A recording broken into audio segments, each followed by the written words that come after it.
Fundamentos dos apóstolos e dos profetas, a doutrina bíblica como base para uma caminhada cristã vitoriosa. Esse é o tema do primeiro trimestre de 2024. Estou em minhas mãos com a lição dos jovens.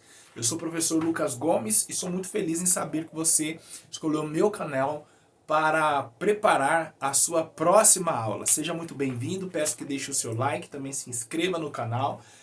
Tem muita coisa para ser lançada e eu quero que você participe de tudo isso, tá? É importante você deixar o seu like, porque assim você contribui com o meu trabalho e contribui também com outras pessoas, pois o YouTube entenderá que esse conteúdo é relevante e irá apresentar a milhões e milhões de pessoas. Vamos então, sem mais delongas, para a lição de número 1, pois esse trimestre promete nos fazer dar mais atenção à palavra de Deus. A primeira lição tem por título Bíblia, a fonte da genuína doutrina. Então veja, nós vivemos em uma época onde as doutrinas bíblicas têm sido ameaçadas. A mensagem da igreja tem sido atacada. A própria igreja tem virado alvo em todo o mundo, principalmente no Brasil, em questões ideológicas e políticas. Todavia, alguém então poderia perguntar de qual lugar a igreja tira toda a sua doutrina. A primeira lição então nos responde: tira da Bíblia Sagrada. O primeiro tópico então nos fala sobre a origem da Bíblia, depois o segundo sobre a inspiração das Escrituras e por último a Bíblia como fonte da doutrina. Bom, o primeiro tópico nos fala sobre a origem da Bíblia e nos traz algumas definições. Antes de nós falarmos da definição da palavra Bíblia, deixa eu lhe dizer que os gregos, quando chegaram na região leste do Mediterrâneo, encontraram uma cidade chamada, ou melhor, encontraram uma cidade e a nomearam com o nome de Biblos, tá? Por quê? Porque nessa cidade havia muitos rolos de pergaminho, pois esses pergaminhos eles saíam do Egito, vinham para o porto dessa cidade, que passou a ser chamada de Biblos, e dali ia pelo Mediterrâneo para o mundo grego, tá? Então, Biblos significa pequenos rolos ou livros, tá? Daí então sai a palavra Bíblia. Por quê? É um conjunto de pequenos rolos. A Bíblia no formato que temos hoje, tá? Em nossas mãos, e existem Bíblias até menores. Quem já pegou aquele Novo Testamento azulzinho distribuído pela Igreja Católica sabe do que eu estou falando. A Bíblia originalmente não era desse tamanho, tá? Mas era imensos rolos que as pessoas então não tinham o privilégio que hoje temos de transportar, dado o seu tamanho. E originalmente o texto foi escrito em pergaminhos, tá? O pergaminho, ou melhor, originalmente foi escrito em papiro, tá? O papiro era uma planta originária do Egito, muito comum no delta do Egito, no delta do Nilo, melhor dizendo, que era o rio que cortava o Egito. Era uma planta que era recortada, posta ao sol para secar e ali virava como que uma folha de papel. E eles escreviam sobre. O tempo passou, todo o material do Antigo Testamento foi escrito em papiro. Todavia, quando nós chegamos no Novo Testamento, as técnicas de conservação dos textos mudaram. Agora já não era mais um papiro, mas sim em couro de animais. Por exemplo, o pergaminho, tá? E no século II, então, nós temos, através dos chineses, a invenção do papel e, no século XV, a invenção da imprensa a partir de Gutenberg. Então veja que os materiais que existiam dos mais modernos foram todos utilizados para veicular a palavra de Deus. Papiro, pergaminho, papel e a imprensa, que permitiu então a produção bíblica em grande escala, tá? E os primeiros livros já impressos eram no formato que nós ainda hoje temos, tá bom? Algo muito legal. Eu visitei ao MAB, eu fui ao MAB, na cidade de Engenheiro Coelho, interior de São Paulo, Museu de Arqueologia Bíblica, e lá tem uma Bíblia original de 1526, escrita em latim. Então veja que a igreja e o próprio Deus sempre orientou seus servos a usar os materiais disponíveis, os mais modernos, para propagar a palavra de Deus. Então isso quer dizer que todos os recursos disponíveis hoje podem ser usados por nós. A exemplo das Bíblias digitais, que muito já foi criticada, mas hoje muito bem aceita no meio do povo de Deus, principalmente entre os jovens. Esta Bíblia, então, que se refere a um conjunto de livros, é isso que significa o seu nome, é formada por 66 livros. Então imagina aí que nos dias do apóstolo Paulo, se alguém quisesse formar o que temos hoje em nossas mãos, teria muito trabalho, porque seriam 66 grandes rolos, tá? E também a Bíblia não era dividida em capítulos, versículos. Essas são invenções posteriores, tudo na intenção de facilitar a localização do texto, a sua leitura, o seu estudo, a sua meditação, tá bom? Ainda no primeiro tópico, será falado sobre a origem literária da Bíblia. Então, se nós pensarmos na Bíblia enquanto produção literária, é um texto antigo. E nós temos que conhecer as suas línguas originais. O Antigo Testamento escrito em hebraico, o Novo Testamento escrito em grego, e algumas porções, eu não me lembro os capítulos, mas a gente encontra no livro de Ezequiel, Daniel e também em Gênesis, pequenas porções escritas no aramaico, tá bom? Isso é muito importante porque nos faz entender então que a Bíblia, ela, embora tenha sido escrita para o povo de Deus, ela não foi escrita para as pessoas de nossa época. A Bíblia, ela foi escrita para uma sociedade, para um povo que vivia em um local, um espaço geográfico e que tinha costumes e culturas totalmente diferentes da nossa. É por isso que a linguagem bíblica é uma linguagem agropastoril. Você vai ver muitas árvores, muitos animais, muito do mundo daquela época que em nada tem a ver com o nosso mundo. Todavia, essa mensagem ela não precisa ser atualizada, tampouco corrigida em algum ponto, porque, como eu disse aqui, ela foi escrita para o povo de Deus. Então, como Deus não mudou, os métodos apresentados na Bíblia, os meios apresentados na Bíblia, para que as pessoas se aproximem dele, para que as pessoas se relacionem com ele, permanecem os mesmos, tá? Então o povo mudou, o local mudou, nós estamos no Ocidente, não no Oriente, nós estamos na América e não no Oriente Médio. Todavia, o caminho de acesso a Deus ainda é o mesmo.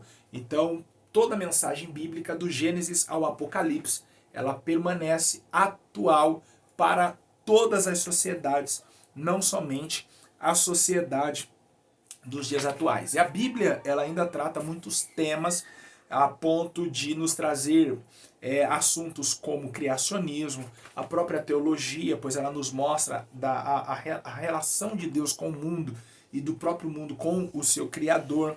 A Bíblia fala sobre a antropologia, que é o estudo da humanidade, ou mais propriamente dito, o estudo do homem na sua essência, no seu caráter, tá? E aqui na lição é definida como uma exposição sobre o lugar do homem no plano de Deus.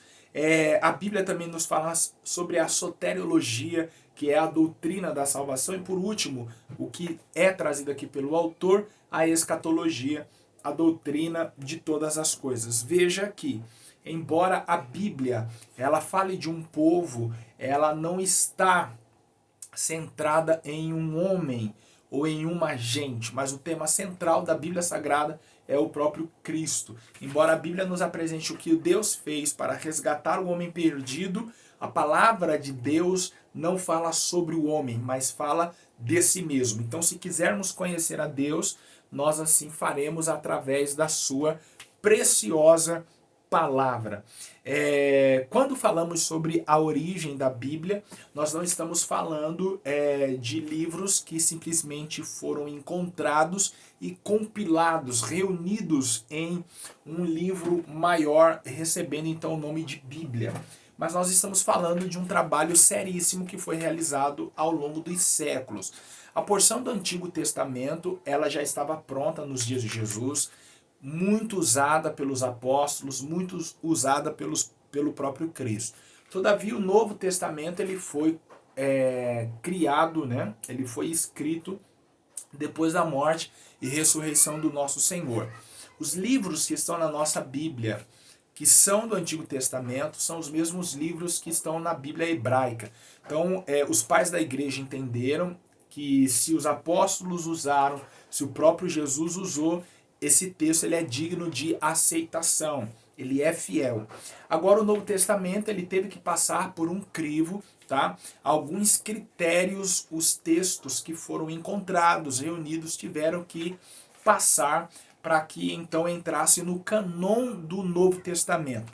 Canon é uma palavra de origem grega, que tem o seu significado como cana ou vara de medir. Então, canon é uma palavra que explica o processo pelo qual os livros passaram para que fossem aceitos dentro da porção agora chamada Novo Testamento. E quais foram esses critérios? A primeira, deveriam ter sido escritos por um dos apóstolos, tá? Ou por alguém bem próximo a eles. É o caso de Marcos, por exemplo. Marcos não era apóstolo, mas ele era próximo de Pedro e, de acordo com a tradição, Pedro narrou a Marcos os acontecimentos e ele registrou. Lucas não era apóstolo, todavia viveu com o apóstolo Paulo, então seu texto é digno de aceitação, porque converge e dialoga muito com os textos de Mateus, de Marcos, de João, quando ele escreve o Evangelho, e relata de uma maneira minuciosa as viagens do apóstolo Paulo, o princípio da igreja, sem destoar do que já tinha sido apresentado pelos evangelistas e também no Antigo Testamento, tá? Segundo critério, o conteúdo deveria ser coerente com os ensinos da igreja e os demais livros sagrados, aborda mais ou menos o que eu falei aqui, né, dos textos de Lucas, por exemplo, deveriam ser conhecidos e reconhecidos na igreja. Então, assim, houve a necessidade de canonizar esses livros, porque os apóstolos já tinham morrido, agora nós estávamos aí na terceira, na quarta geração desde os apóstolos, então esses textos facilmente poderiam se perder e a igreja já era ameaçada com falsas doutrinas. Então, nada mais do que a própria igreja validar os textos que ali estavam escritos, certo? Até porque nós percebemos que os textos, por que tiveram que passar por esses critérios? Porque eles não foram assinados, né? Paulo, ele tinha o hábito de assinar suas cartas, mas Marcos não fez isso, Mateus não fez isso, João não fez isso, tá? Então, era preciso a reunião desses materiais e fazê-lo passar por este crivo para que se entendesse que aquilo era palavra de Deus, tá? E aí, o Novo Testamento ele foi formado em concílios eclesiásticos, reuniões que a igreja realizava para decidir questões doutrinárias e o rumo da igreja, tá? O segundo tópico nos fala sobre a inspiração das Sagradas Escrituras.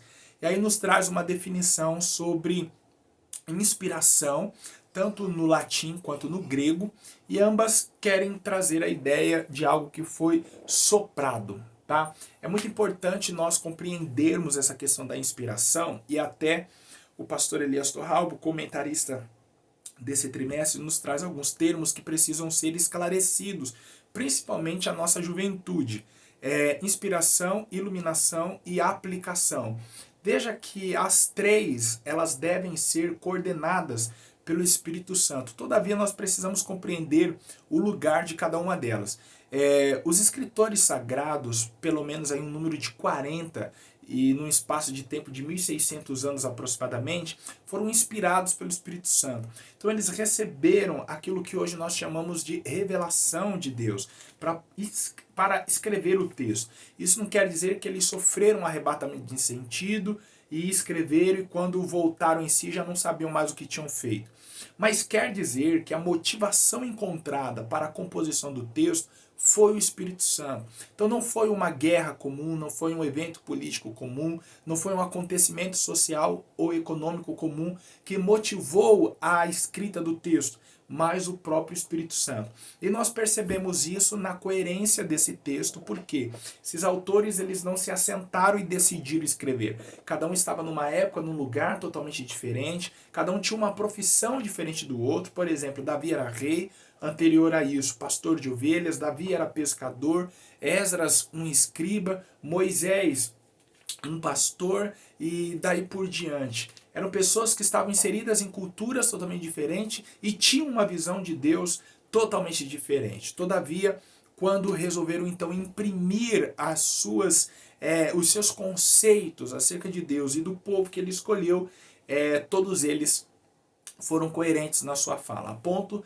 de hoje, em uma das matérias da teologia chamada hermenêutica, se entender que a Bíblia interpreta a própria Bíblia. E com base nisso, creio que não há pergunta que a Bíblia levante que ela mesma não traga resposta. Então essa unidade de pensamento, essa unidade doutrinária, a ponto de entendermos que a Bíblia não é somente o livro mais adquirido em todo o mundo, mas a Bíblia é o único livro em que não há retoque algum a ser feito. É o livro mais coerente, é o livro que ainda hoje orienta a vida de milhões e milhões de pessoas. Agora, o que é iluminação? De acordo com Norman Geisler, é uma ação também do Espírito Santo,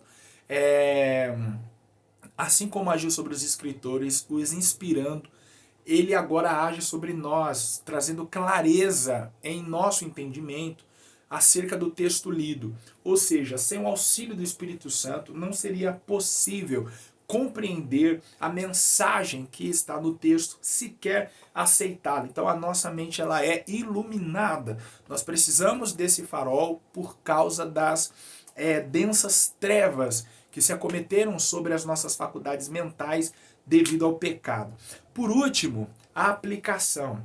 Ela também deve ser orientada pelo Espírito Santo, porque é o momento em que agora o intérprete da Bíblia Sagrada, o leitor, o pregador, faz com que este texto reconhecidamente literário, antigo, se torne atual. Então é uma ação também orquestrada pelo o Espírito Santo.